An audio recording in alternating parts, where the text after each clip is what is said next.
Sadguru, disciple, family. One important thing I would like to tell all of you.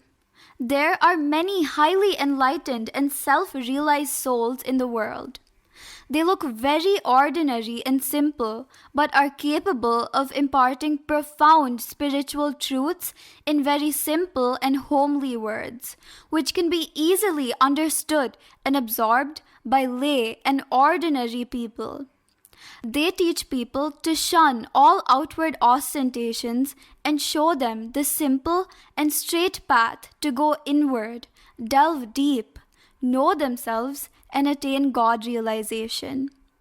Such Mahatmas are well established in God and truth and never advertise themselves. They shun all show and propaganda and remain obscure and unknown. They always remain in joy and bliss all by themselves. They don't go out to reach people, but when approached by ardent seekers and devotees, they show and guide them on the path to self-realization. If they come out into the open, bad elements will misuse them for their own selfish ends. So they prefer to remain obscure and in secrecy. They look so very ordinary, simple, innocent, and ignorant. We should seek such Sadgurus, approach them in all humility and reverence, serve them with devotion, fervor, and faith, and under their guidance walk on the path to God shown by them. A guru must be a brightly burning lamp of enlightenment and self-realization. Only such a guru will be able to light the lamps of enlightenment and self-realization in the hearts of his deserving disciples. If the guru himself is not a brightly burning lamp of enlightenment, how can he light the lamps of enlightenment in the hearts of his disciples? So, the first and foremost requirement of a Sadguru is that he must be a brightly burning light of illumination, of enormous brilliance, splendor, and effulgence. The disciple of a guru must become a worthy receptacle for receiving the guru's grace. The responsibility for this rests purely on the disciple. He should take pains and exert himself to become a fit and worthy disciple and endear himself to the Guru. This is not so easy. The devotee must become like a log of dry firewood and be ever ready to catch fire the moment the spark of divine illumination from the Guru lands on him.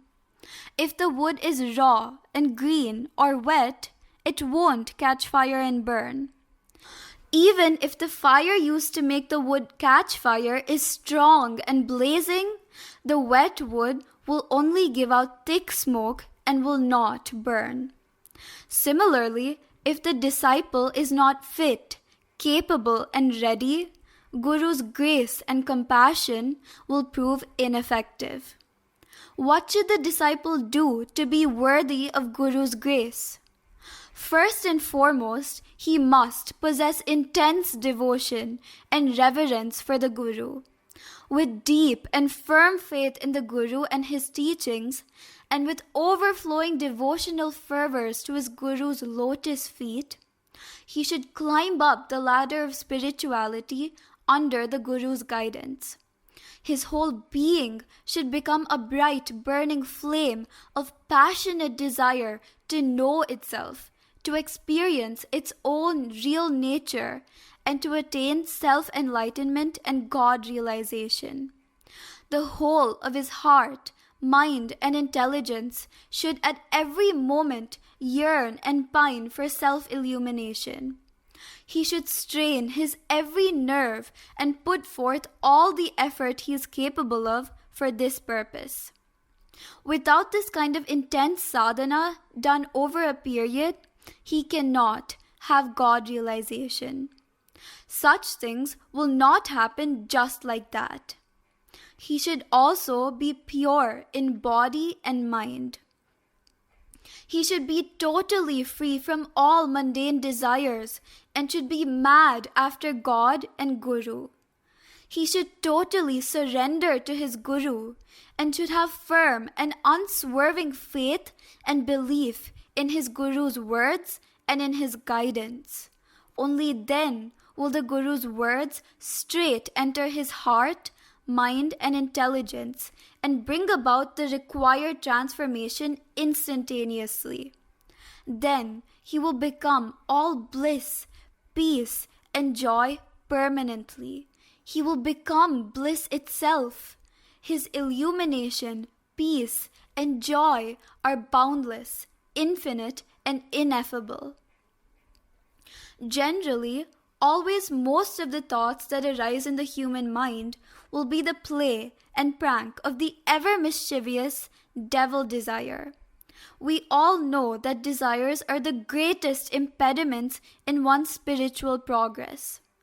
Besides, all thoughts, irrespective of their nature and content, are obstacles for the vision of God and God realization. Unless the mind becomes totally free of all the thoughts, one cannot have God realization. Many sincere devotees come here and complain that whenever they sit for meditation, their minds rebel and become so violent and disorderly that they are unable to meditate in peace.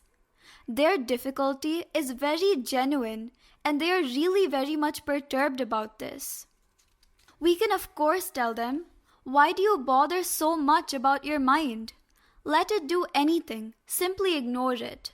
Don't pay any attention to it. After all, it is your mind. You are not the mind. But this will not serve the purpose.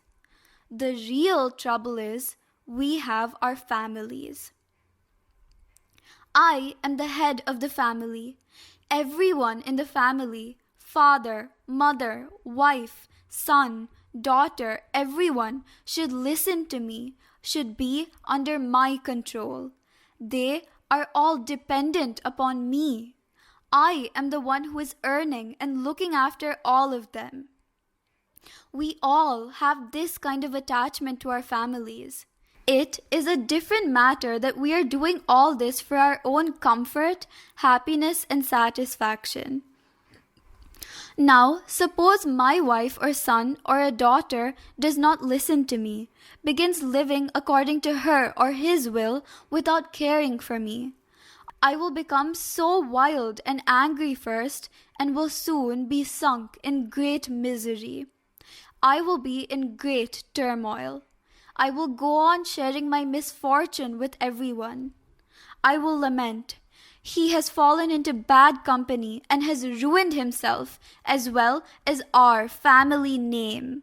Now I can't even walk with my head erect," etc. Similarly, he wails about his wife, if she is the cause of his misery and grief. Where is the end to such things? If we tell him, "Why do you bother about such a son? Leave him alone. Forget you have a son by that name," will he listen? No, never. Similarly, if it happens to be his wife, if we ask him to give her up, will he do it? No. Similarly, we will neither give up worrying, nor will we take appropriate steps to adjust ourselves to the changed circumstances.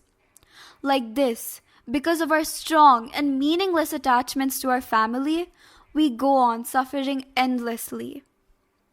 So much about the family which exists visibly, and which everyone can see and know about. Now, there is another family known only to the person concerned, and which others can't see or know. Have you understood what this second family is? It is there in his inner world. It is the mind, intelligence, egotism, and their close associates, lust, anger, greed, infatuation, pride, envy, etc. This is our inner family. This is a huge family and infinitely more troublesome than the other one. We are not prepared to disown both these families. We want God also in addition to the two families. We try to reach Him and obtain eternal peace and bliss by keeping our two families safe and intact. We do worship, nama japa, and sit for meditation also. Is there any wonder that the mind rebels and creates havoc and insurmountable difficulties? We go to the Guru and complain that the mind is not allowing us to undertake any spiritual discipline peacefully. What is the way out of this self-created mess? The second family which exists in our inner world is subtler and far more powerful than the real family we are having in the real world outside. The outer family is helplessly dependent upon the inner one and derives all its strength and power from the inner one. Man has become a slave to his inner family. Unless he rejects the inner family and frees himself totally and completely from its clutches, he will not be able to reject and free himself from the outer one. Until and unless he rejects the outer family also, he cannot develop real dispassion and renunciation. Unless he renounces both the families totally, he cannot walk on the pathway to God freely. If he tries to free himself from these two families by his own effort, he will not succeed. First, his inner family should be burnt to ashes. If he tries to do this by his self-effort, they, meaning the members of the inner family, will not catch fire. Even his prolonged and best effort will only make them give out thick smoke which chokes and suffocates him and makes him blind and confused. What should he do then? He should seek and surrender himself to a Sadguru. By intense and firm faith and devotion to the Guru, he should proceed on the spiritual path under his able guidance, which is most effective as well as most potent. Then, with Guru's and God's grace and blessings, he will obtain eternal bliss, peace, and immortality.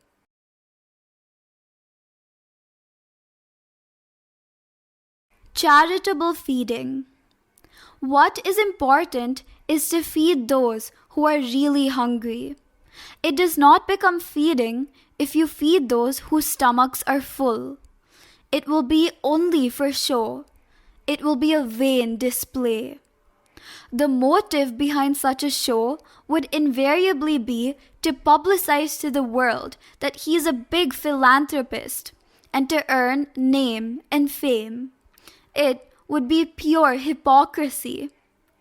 If people who are poor and are in need of someone's charity come and ask for food or any other kind of help, to feed them and help them to the extent possible with real love and compassion, taking care to see that their feelings are not hurt in any way, is real feeding, is real charity.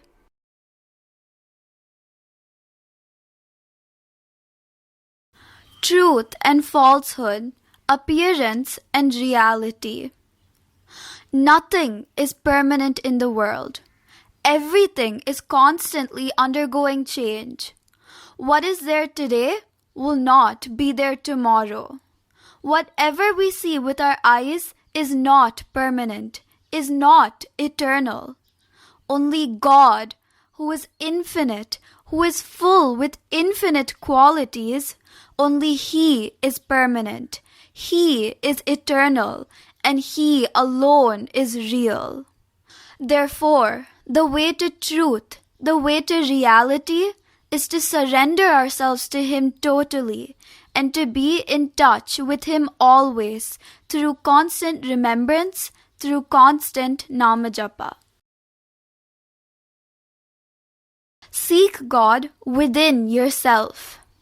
The all-pervading reality which is God, and which is the innermost living force and the real essence of every living being in the universe, resides in and pervades the whole of the living being as its soul or spirit. Therefore, don't search for him outside of yourself. Try to locate him within yourself. Do this seeking with the aid of worship, bhajan, devotion, namajapa, and meditation. The surest, safest, most effective, and the easiest way of accomplishing this is to seek a guru and do the seeking of God following his instructions and under his direct guidance and advice. This definitely takes you to your goal easily and effortlessly. Give and do all pious and virtuous deeds with utmost humility. With utmost humility means giving what is yours, being explicitly and clearly aware of the truth that nothing is yours in reality, and everything you have is the gift of God bestowed upon you out of His boundless mercy, grace, and compassion. In other words, with no trace of egotism, with no trace of feeling that I am giving. Never get into the nasty and self-ruining habit of giving ostentatiously. Do not parade with pride and haughtiness and go on telling everyone that you have given so much there, so much here, so much to someone else, etc., etc. Remember always that God, the eternal witness, is seeing what you are giving. When firm and real devotion takes deep roots within you, you will realize that what you earn and what you give will be of absolutely no significance at all.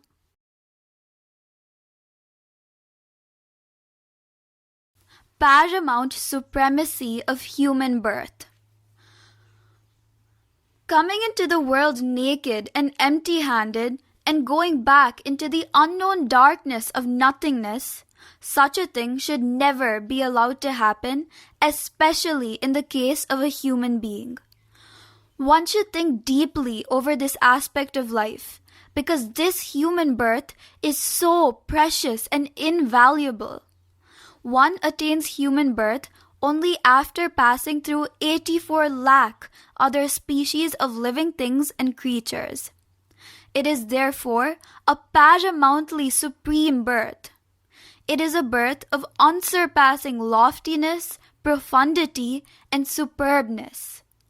Only in this birth can one get rid of his age-old ignorance, become illumined and enlightened, and attain God realization and everlasting bliss, peace, and joy. If one does not take advantage of this unique opportunity and wastes this precious human birth, what guarantee is there that he will ever get such a chance again? One should therefore deeply ponder over this matter. Therefore, whenever the ever-busy monkey mind begins its mischievous pranks and gives us trouble, goes out of our hands and begins forcing us to dance to its tunes, and refuses to allow us to concentrate on the job of supreme importance on hand, we should wake up, become stern, order it to behave, and force it to think about the supremacy of human birth and the absurdity of wasting the unique opportunity.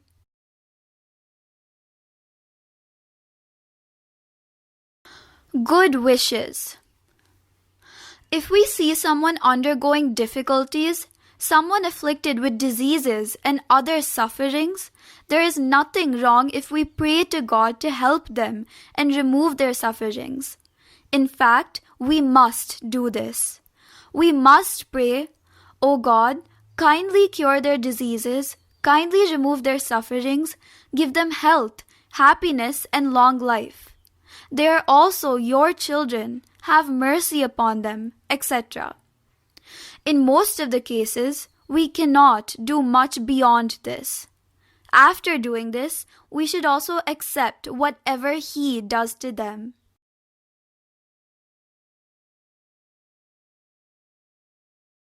What you save is for others, what you give is for your good. Being greedy and stingy, saving money merely for the sake of saving, and for the love of money, depriving oneself of even the basic requirements and comforts, and living a life of destitution and penury on this account, is just meaningless and foolhardy. Similarly, not helping the needy and deserving, not being liberal, large-hearted, and philanthropic in the right way, not helping the noble causes secretly, and giving pompously merely for the sake of name and fame, is also meaningless and foolhardy. Whatever you give, you must give out of love, kindness, compassion, and sympathy. Such giving will ennoble you and will do you immense good. It will bring transformation within you and will make you kind, compassionate, and humble. You will become good, pure, pious, and holy. This will become your first step on your Godward journey.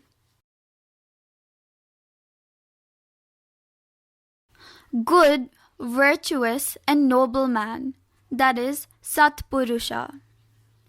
The weight of a heavy thing will remain the same wherever it is, whether on earth or in the air. Similarly, for a thing of light weight, it will remain light on earth or in air. Likewise, the greatness of a good, virtuous, and noble man will shine with the same brilliance and luster wherever he is. Only persons who, within themselves, aspire intensely for a Sadguru will get the proper Guru, and they will also follow him with deep faith and intense devotion. You get what you pray for. A person whose main concern is his family and family only, if he becomes a devotee of God, he worships, prostrates, recites hymns and prayers, does all kinds of devotion to God, often with great fervor, and finally asks for things for his family only. And he gets only that and nothing else.